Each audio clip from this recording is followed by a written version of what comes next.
Setelah mengingat perkataan Arya itu membuat Uli berjalan cepat agar bisa sejajar dengan Arya. Kemudian dia memeluk lengan suaminya, memasang senyum termanis yang dia miliki. Kita pesan satu kamar. Sepertinya, punggungku sudah tidak bisa dibawa duduk terlalu lama, kata Arya menatap Uli yang sudah berada di sampingnya. Hanya satu, tanya Uli memastikan. Ya, untuk kamu dan aku. Memangnya suami istri diharuskan untuk pisah kamar? Tanya Arya menaikkan kedua alisnya. Bukan. Bukan itu maksudku. Itu kedua supir itu. Sepertinya mereka juga butuh istirahat, Uli berkata sambil menunjuk kedua supir yang berada di belakang mereka. Membuat Arya teringat sesuatu bahwa supirnya yang datang dari kota khusus untuk menjemput dirinya dan juga Uli ternyata belum merasakan yang namanya meluruskan tubuh sejak semalam. Akhirnya Arya memutuskan untuk memilih nginap di resort tepi danau malam ini. Bagaimanapun kesehatan para pekerjanya harus dijaga. Sebab kalau tidak ada para pekerja itu Arya tidak bisa melakukan apa-apa. Pilihan menginap di tempat ini sepertinya akan baik untuk mereka berempat. Bukan sebuah hal yang direncanakan hanya karena spontanitas semata. Untuk apa menginap di sini? Sebentar lagi kita juga akan sampai, kata Uli saat mereka berdua masih berdiri di meja reservasi. Mereka berdua pasti kelelahan. Biarkan saja. Lebih baik sekarang kita ke mobil untuk mengambil pakaian yang akan kita gunakan malam ini dan besok pagi, Arya berkata sambil memegang tangan Uli. Menuntun wanitanya itu untuk berjalan mengikuti langkah Arya. Tiba-tiba mereka berhenti di sebuah lorong. Antara menuju ke kamar dan juga ke restoran. Arya melirik ke arah Uli dari tatapan matanya dia bertanya Uli ingin makan atau langsung ke kamar saja. Tapi, sepertinya dia lupa perihal beberapa detik lalu kalau istrinya itu bukan salah seorang yang memiliki bakat untuk membaca pikiran. Sejenak kemudian Arya ingat bahwa dia belum memberikan kunci kamar pada kedua supirnya itu. Niat awal membawa dua supir agar bisa berganti dan mereka bisa sampai tepat waktu. Namun, apalah daya seorang yang berjiwa kesatria, kesehatan dan keadaan fisik karyawan menjadi sebuah hal yang harus Arya perhatikan. Sebab Arya butuh tenaga mereka dan mereka juga butuh uang dari Arya. Meskipun Arya yang mengaji, Arya akan memperlakukannya selayaknya. Tidak sesuka hati, karena Arya ingin orang yang bekerja dengannya merasa nyaman. Ingat pada hukum tabur tuai. Bang mau kemana lagi? Aku capek loh dari tadi abang tarik-tarik terus. Abang sudah seperti pengembala sapi saja, gerutu Uli pada Arya. Sejak turun dari mobil sampai detik ini Arya selalu saja menarik tangan Uli. Menuntun istrinya itu agar selalu mengikutinya. Ya, maaf tapi, kita harus berikan kunci ini dulu pada kedua supir itu. Arya berkata sambil menunjukkan kunci kamar yang ada di tangannya. Resort ini indah tapi fasilitasnya belum memenuhi standar internasional. Jenis-jenis kamarnya juga masih standar. Paling besar hanya ada tipe deluxe saja. Meski begitu harga kamar yang ditawarkan sudah seperti harga kamar tipe superior di hotel bintang 5. Iya, tidak masalah sih mengingat view yang ditunjukkan sangat bagus maka harga segitu sudah terbilang worth it lah. Arya memilih 2 kamar berjenis deluxe dengan 1 kamar dilengkapi kasur twin agar kedua supirnya itu bisa tidur nyaman tanpa terganggu satu sama lain nantinya. Semangat, Tuan! Kami menunggu.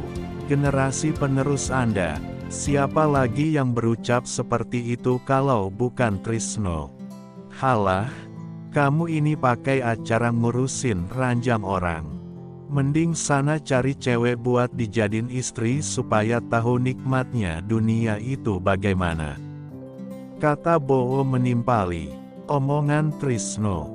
Tuan Arya saja tahu kalau saya ini terlahir sebagai pria paling tampan. Membuat para wanita merasa minder untuk mendekat. Kalau bahasa gaulnya isetur, kata Trisno membela dirinya. Bukan istur, Pak Trisno, tapi insecure. Uli berkata memperbaiki ucapan supir itu. Pokoknya begitulah, Ibu Bos. Intinya itu para wanita di luar sana selalu merasa rendah diri kalau melihat ketampanan saya. Trisno merasa paling tampan dan penuh percaya diri. Ayo, Uli, Arya mengajak istrinya. Bukan karena dia tidak suka tapi, karena ia tahu bagaimana watak kedua supirnya ini. Apalagi watak istrinya, bisa-bisa kalau mereka bersatu mereka akan memporak-porandakan kehidupan Arya. Tidak terbayang bagaimana kalau mereka melakukan kekacauan. Bukan sebuah kekacauan yang dapat merugikan tapi sebuah kekacauan yang dapat merendahkan harga diri. Tuan, saya tahu kalau Tuan itu memang sudah tidak sabar tapi Tuan tidak harus menunjukkannya di hadapan kami. Trisno berkata dengan tidak tahu malunya. Trisno, kamu itu seorang lajang, tapi pikiranmu itu seperti orang yang sudah memiliki istri saja. Sok tahu kamu rasanya enak-enak kayak gimana? Kata Arya pada supirnya itu. Sudahlah, Uli, ayo kita ke kamar saja. Hari juga sudah mulai gelap. Tanpa memperdulikan kedua supirnya itu, Arya kembali menggenggam tangan Uli.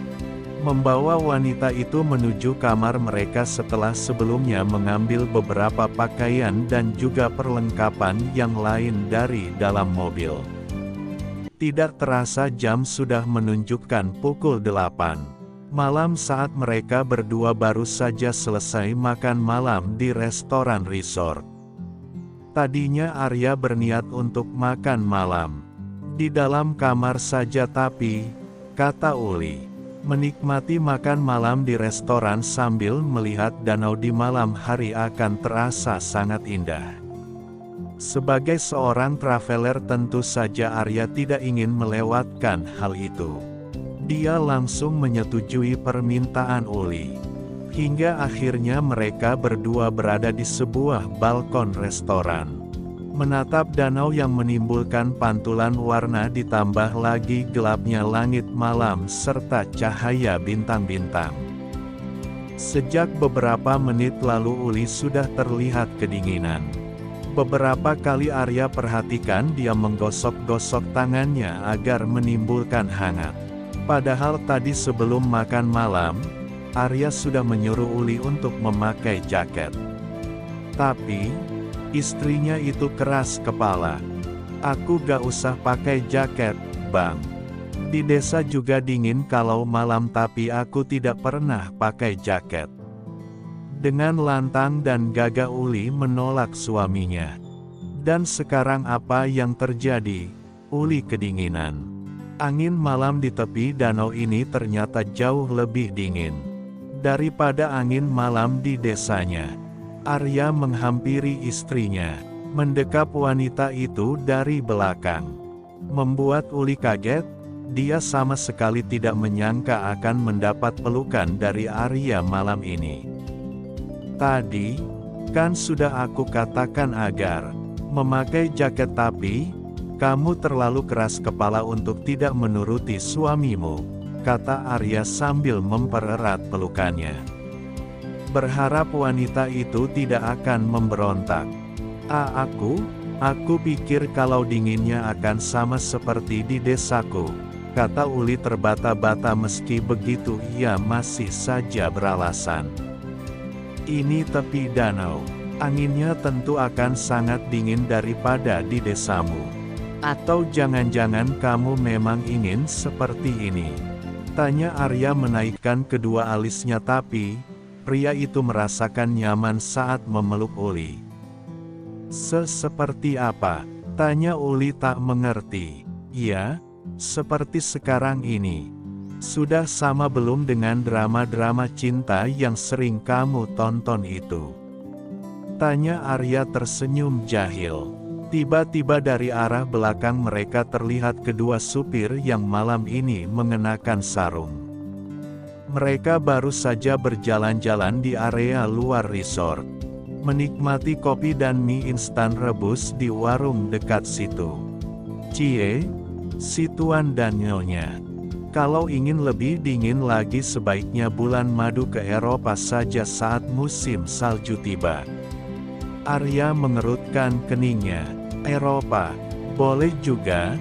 Nanti setelah melaksanakan resepsi pernikahan dengan Uli, aku akan mengajaknya bulan madu ke Eropa, batin Arya berkata disusul dengan senyum merekah dari bibirnya.